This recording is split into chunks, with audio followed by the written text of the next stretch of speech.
Hola, ¿qué tal? Mi nombre es Carla Jacinto, soy sobreviviente de trata de personas, hoy activista y bueno, quiero contarte una historia que a mí me pasó. A mí me prostituyen desde los 12 a los 16 años, pero ¿cómo llegué ahí? Bueno, llegué ahí, por una situación familiar. A mí me golpeaban mucho en casa. Económicamente mi familia no estaba bien, mi madre trabajaba haciendo aseos en casa y bueno, nunca estaba. Otra de las cosas del por qué fue porque sufrí abuso sexual desde los 5 años de edad, donde una persona muy cercana a mí abusaba de mí.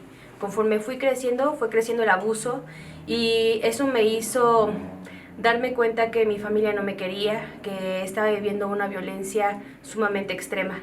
La decisión la tomé a los 12 años cuando iba a la secundaria y bueno, era una vida semi normal porque en la secundaria vivía muchas cosas padres, podía expresarme, podía ser yo, Carla. Me gustaba muchísimo el rap, me gustaba mucho rapear en ese momento, me gustaba el hip hop y me gustaba patinar sobre todo. A veces como jóvenes no nos damos cuenta el riesgo que nos puede suceder allá afuera en las calles. Se nos hace tan fácil salirnos con los amigos a fiestas, tomarnos fotos en cualquier lado, usar Facebook, Twitter, Instagram, TikTok el día de hoy. Y bueno, anteriormente yo no conocía esas plataformas de redes sociales. Yo me juntaba con mis dos mejores amigos, pero en las escuelas de gobierno, no sé si ustedes han visto que siempre hay personas afuera de las escuelas, gente que no tiene nada que ver en las escuelas, pero siempre está ahí. Yo quería ser parte de ese grupito porque se veían que eran chavos súper buena onda, tenían motos, tenían ropa de marca, tenían todo padre y yo quería ser parte de ellos. Yo soy de aquí de la Ciudad de México, con ellos siempre me junté en el Metro Pino Suárez y fue algo que viví una etapa de mi vida muy corta porque empecé a ser dark, ¿no? Una especie de dark. Y me consideraba pues chida. Yo era una de las personas más sociables que puedes conocer hasta hoy. Un día mis amigos no llegaron, yo esperé en el Metro Pino Suárez y la verdad es que una de las cosas es que esperé y esperé y esperé y el único que llegó fue un niñito con una caja de dulces. Solo empezó por un dulce. Entonces él me ofrece el dulce, yo se lo acepto. Él me estaba diciendo que me lo mandaba un chico de por allá, zona centro, mucha gente, no identifiqué quién era. Y después, pues llega el chico guapo, un chico que yo consideré guapo, como mi príncipe azul. Él me preguntó cómo te llamas, cuántos años tienes, de dónde eres. Yo empecé a platicar con él, muy padre. Me empezó a decir que si íbamos a tomar un helado, acepté. Él me empieza a platicar toda su historia de cómo vivía, era comerciante, se dedicaba a la compra y venta de carros. Me contó su historia familiar y cuando él me empieza a contar esa parte me empecé a identificar mucho con él, porque él me contó que había pasado algo similar que yo. Resulta que él me empieza a decir que era de Puebla y que quería que yo conociera Puebla. Muchas veces me insistió, yo no quise, porque una tenía 12 años, dos, pues él me dijo que si tenía más amigas con que llevarlas, para que no perdiera esa confianza que nos íbamos a ir en carro, y la verdad le dije que no. De tanta insistencia, pues aún así no me convenció, ¿no? Ese día recuerdo que me va y me deja al metro, y una de las cosas es que intercambiamos teléfonos, toda chica, todo chico hasta hoy en día cuando nos gusta alguien y pues se nos hace fácil para no perder contacto con él. Ahora es nuestras cuentas de redes sociales o el teléfono. Bueno, yo le di mi teléfono. Lamentablemente después de una semana yo le marqué por curiosidad, hablo y luego le cuelgo por miedo. Él me marca y me dice, hola princesa, ¿cómo estás? Te quiero ver. Y yo, pues, sin decir nada más, le dije que sí. La verdad es que recuerdo mucho que nos vimos en el mismo lugar, me trajo flores, chocolates, un oso de peluche. Alguien jamás se había portado así conmigo. Entonces sentí muy bonito, como telenovela. No sé si ustedes han sentido esas mariposas que a veces sentimos en la panza cuando alguien nos gusta. Bueno, así me sentí. Entonces lo volví a ver, me empezó a decir otra vez sobre lo de Puebla, dije que sí. Entonces cuando digo que sí, pues no sabía en lo que me metía. Al día siguiente solo Fui con él a Puebla pidiéndole permiso a mi papá, porque mi papá era como yo era su consentida, ¿no? Entonces me dejaba hacer y deshacer. Pero lo que no sabía es que con quién me iba a ir. Le dije que me iba a ir con unos amigos. Pero hasta ahí, imagínate qué papá o qué madre de familia te deja ir a Puebla a los 12 años, ¿no? Y luego con amigos que la verdad ni siquiera conocía. Al final me fui con él, llegamos a Puebla, pero no exactamente llegamos a Puebla, llegamos a un pueblo que le llaman Tlaxcala, Zacatelco.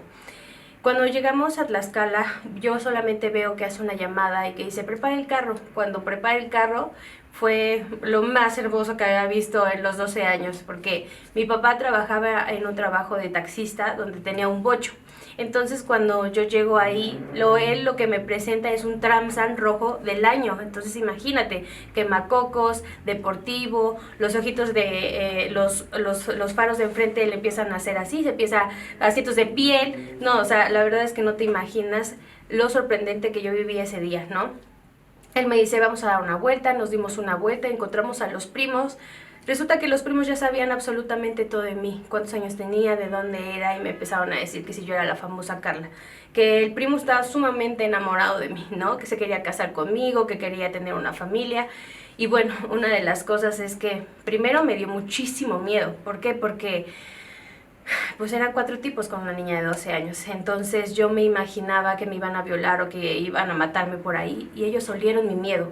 Al final del día, ellos me empezaron a decir, ¿tú crees que si nosotros fuéramos malos ya te hubiéramos violado y tirado por ahí? Pero no, no es así. Mi primo quiere algo serio contigo, quiere casarse contigo.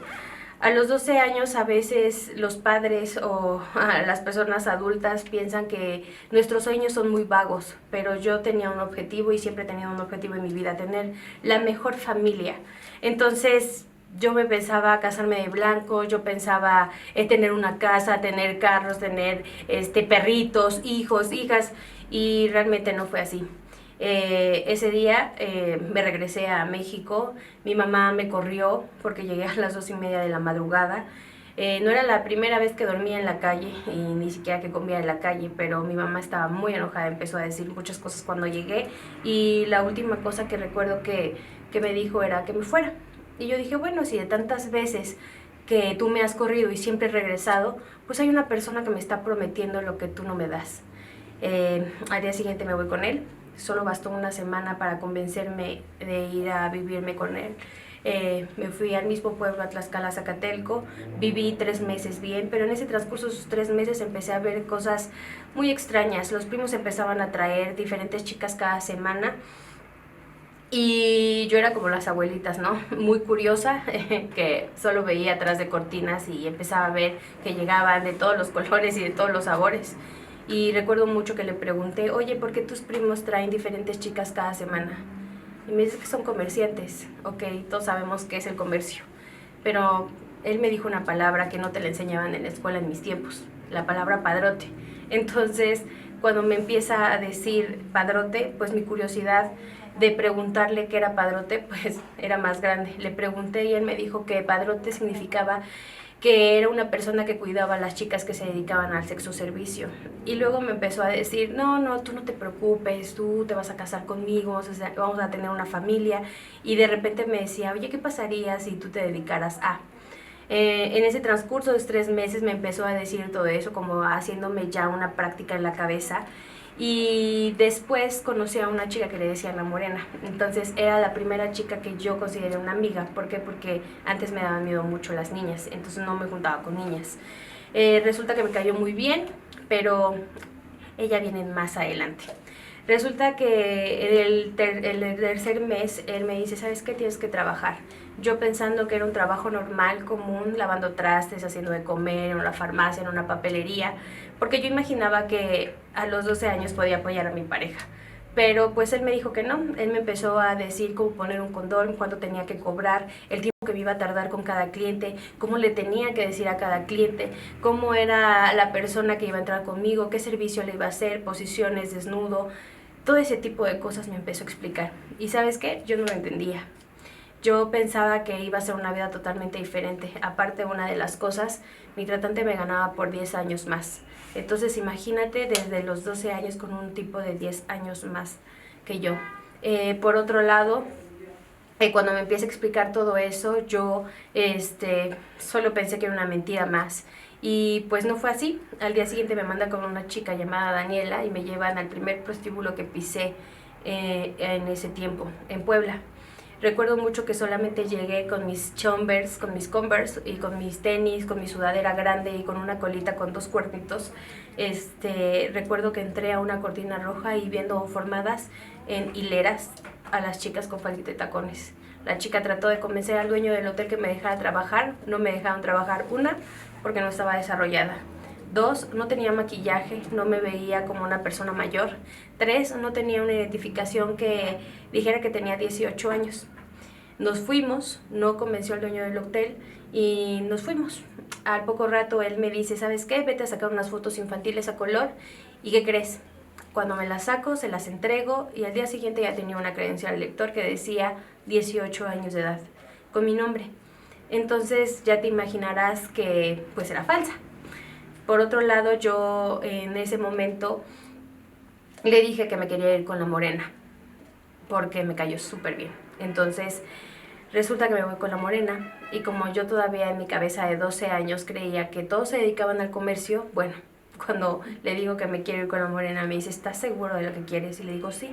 Bueno, prepara tus cosas, que nos vamos a Guadalajara. Nos fuimos a Guadalajara, llegamos una noche y esa misma noche, llegamos a un tianguis de noche. ¿Sabes lo que sentí? Me sentí tan aliviada ese día. ¿Por qué? Porque pensaba, como le iba a decir a los clientes, de bara, pásele, pásele. Pero no fue así. Nos fuimos a hospedar, nos quedamos en un hotel y al día siguiente, ¿sabes qué? Vístete, cámbiate que te vas a ir con la morena. Me sienté en una cama, me hicieron la puerta con llave y me sacan un condón para repetir todo lo que me habían explicado de qué era lo que tenía que hacer. Una de las cosas es que fue muy difícil para mí, porque yo ya venía de un abuso sexual donde había sufrido algo de discriminación. Por otro lado, pues imagínate el impacto que recibí de no saber dónde estaba, ni cómo irme, ni cómo regresar a mi casa, solamente asustada. Nos fueron a dejar a una casa de citas.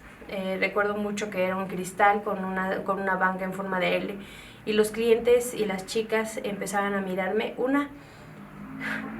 Me cambiaron toda, me cortaron el cabello, me maquillaron, me pusieron faldita y tacones. Después de eso, pues solamente un cliente vio mi forma, mi ser, mi cuerpo, mis ojos, mi tristeza, y él decidió que era el momento de poder estrenarme como una cosa.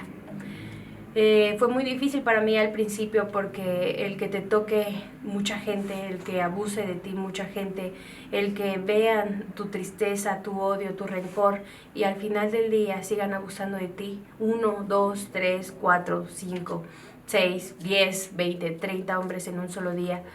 A veces la gente no lo cree, pero eso es lo que nosotras hacíamos, atender, ser cosas, perder nuestros propios derechos. No teníamos el derecho de sonreír, ni siquiera de llorar, ni siquiera de enojarnos. Ir al baño era un pecado, comer era un pecado. Al final del día teníamos que soportar miles y miles de cosas, ¿sabes? Pasaron días, pasaron semanas, pasaron meses, pasaron 4 años de mi vida donde recibí golpes, y no como las cachetadas que a veces nos da nuestra mamá o las que les damos a nuestros hijos como la chancla voladora. Recibí puño cerrado, me jalaban el cabello, me tiraban en el suelo, me pegaban con unas botas tejanas de punta con casquillo, me pegaban con el cinturón, con palos, con cables, con cadenas, me llegaron a quemar con una plancha. Tuve un aborto de gemelos, tuve un embarazo donde desde mi primer mes hasta los 8 meses de embarazo tuve que trabajar.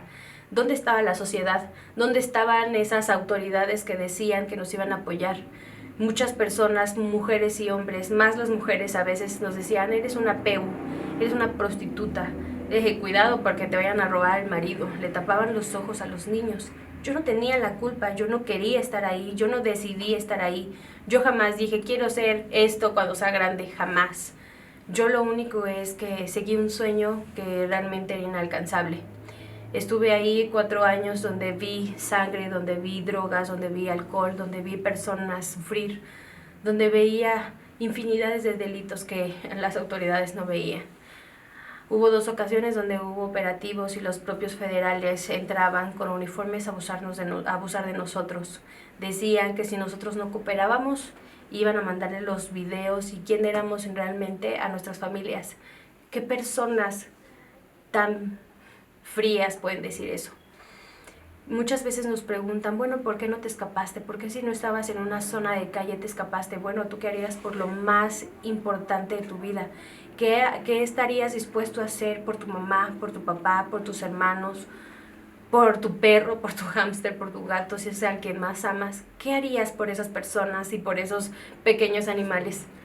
Yo di la vida, 4 años de mi vida, porque me amenazaban con una pistola en la cabeza diciéndome, si tú no haces esto, la primera que se va a ser tu mamá.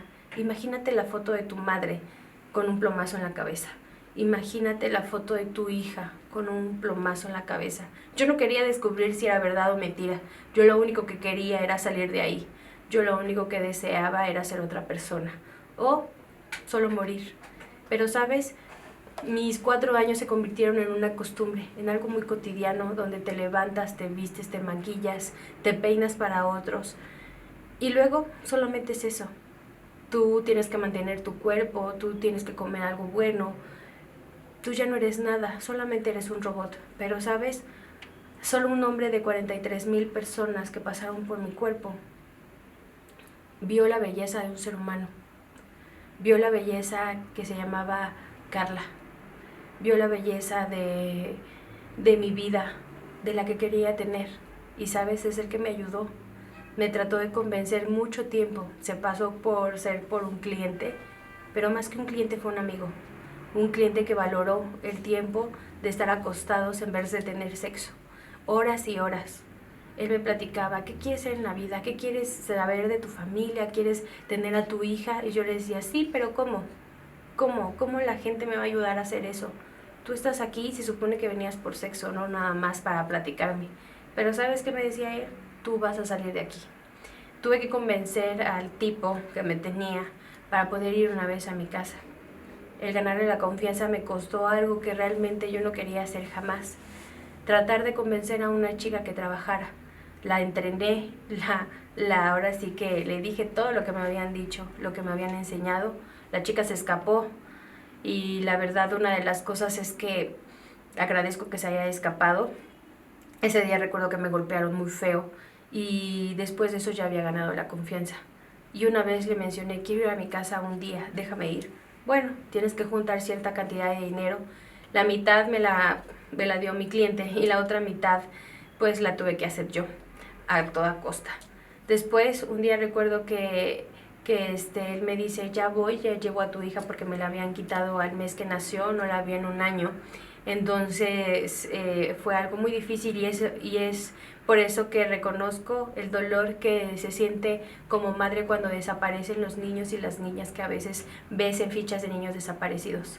Hoy pues el dolor que siento por ellas pues es como algo mutuo, porque siento y me imagino siempre cómo viví esos días de que no veía a mi hija.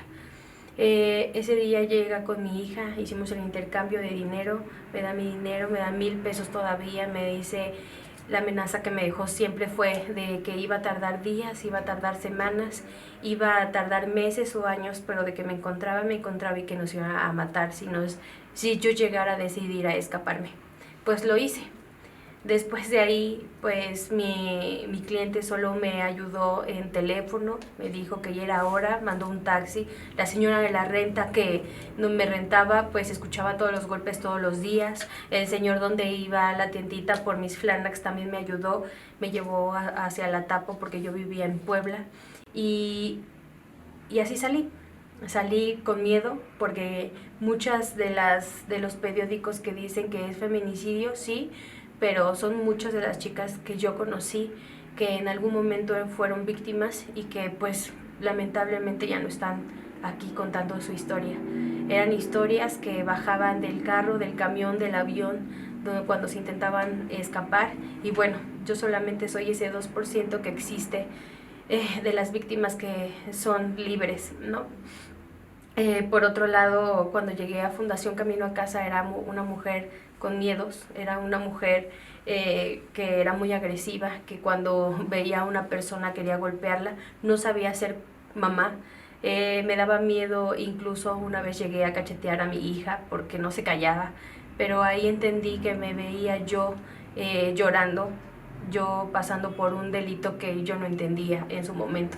Yo solamente pensaba el por qué a mí, el por qué me pasa esto a mí, el por qué toda la sociedad era algo que siempre nos discriminaba, por qué me iban a ayudar y qué me iban a pedir a cambio. Entonces me fui recuperando y la decisión que tomé fue por mi hija, porque no quería que tuviera una madre como la mía en algún momento, y no es por discriminar a mi madre es maravillosa el día de hoy, pero ella no tenía ese, no sé si su educación fue diferente, pero a veces como padres damos la misma educación que recibimos, pero a veces nos tiene que pasar algo para poder entender que no es lo correcto. Pegarle a tus hijos no es lo correcto, gritarles cuántas cosas se nos ocurre en la cabeza no es lo correcto. A veces no sabemos cómo ser padres, pero podemos aprender a cómo serlo, cómo tratar a nuestros propios hijos, cómo dirigirlos. Entonces yo me paré por ella, porque no quería que tuviera una mamá con depresión, cortándose las venas, gritándole todo el día. Quería que tuviera una mamá a la cual estuviera orgullosa. Y bueno, hoy la tiene después de 13 años de estar fuera. Terminé la primaria, la secundaria, hace poco terminé la preparatoria, empecé a dar conferencias de prevención para jóvenes, para niños, para padres de familia, en preparatorias, secundarias, universidades. Hemos pisado varios países, no por presumir ni ser tan presumida, pero mis viajes han sido en Panamá, Argentina, Estados Unidos, algunas ciudades de Estados Unidos, el Vaticano. Hemos ido a 3 veces a unos simposios que nos han invitado de jóvenes, hemos conocido al propio Papa, ya cuando quieran podemos invitar a una copa de vino. No sé, también he conocido a la reina de Jordania, cuando vino la duquesa de Congorel, también vino a la Ciudad de México y vino a nuestra Fundación Camino a Casa, a tomar el té. Y uno de los últimos viajes pues fue a Dubái, donde me ayudaron, más bien presenté mi testimonio ahí y fue algo maravilloso, porque imagínate llegar a un lugar después de mucho de saber que eras nada y ahora ser una persona que puede ayudar a mucha gente tan solo con platicar un poco de su historia. Mi historia cambió 1080 grados y la verdad es que agradezco hoy lo que tengo. Soy una persona diferente, puedo ser una persona muy amable, pero también puedo ser una persona muy, muy fuerte. Me considero una mujer normal hoy, pero muy especial. Me considero una mujer muy aguerrida también. Y bueno, pues mi experiencia te la comparto porque hoy las redes sociales, hoy en este tiempo de pandemia, hoy en este tiempo donde estamos muy, muy metidos en las redes sociales, pueden ustedes ser víctimas de algún delito. Hoy TikTok es uno de los catálogos más grandes de delito sexual, de desapariciones, en Facebook también. Y quiero decirles que solamente somos un catálogo de las redes sociales. Niñas y niños desaparecen diariamente porque no sabemos usarlas. A veces nos preguntamos, bueno, voy a salir con mi amigo y me voy a poner un chiqui vestido, ¿sabes? Muchas personas en todas las pantallas de su teléfono, en todas las pantallas de su computadora, solo está viendo lo que estás haciendo, en dónde estás, con quién están, quién es tu familia, ¿sabes? En su cabeza solamente va a haber un objetivo: ganar dinero contigo, explotarte de diferentes maneras. Y vivir esto, muy pocas pueden resistirlo. Te lo digo como experiencia, te lo digo porque yo lo pasé por 4 años y quiero que esto no te pase a ti.